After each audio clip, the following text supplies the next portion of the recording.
Hi అండి అందరికీ. ఈరోజు కర్రీ అయితే గుత్తి వంకాయ కర్రీ అండి. ముందుగా ఆయిల్ వేసుకున్నాను, ఎండుమిరపకాయలు అండి, ఆవాలు, మినప్పప్పు, శనగపప్పు, జీలకర్ర అండి, పచ్చిమిరపకాయలు 2, కొద్దిగా కరివేపాకండి.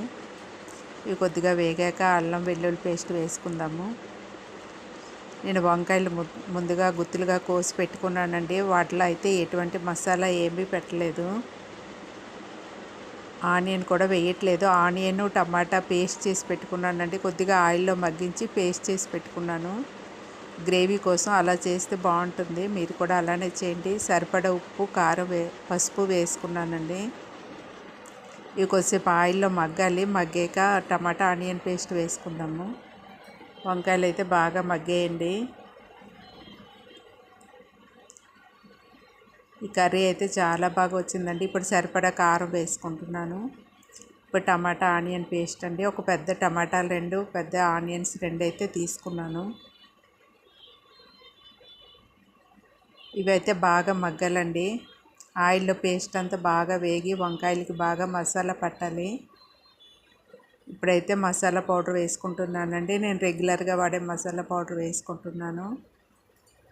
ఇప్పుడైతే జీడిపప్పు, నువ్వులు పేస్ట్ వేసానండి. నువ్వులు కొద్దిగా వేయించుకొని 2 కలిపి పేస్ట్ చేసుకున్నాను. పల్లీలు కూడా వేసుకోవచ్చండి, ఏదో ఒకటైనా కూడా వేసుకోవచ్చు. ఏది వేసుకున్నా బాగుంటుందండి కర్రీ అయితే. ఇప్పుడు కొద్దిగా ఒక 2 స్పూన్ల వరకు పెరుగు వేసుకున్నానండి.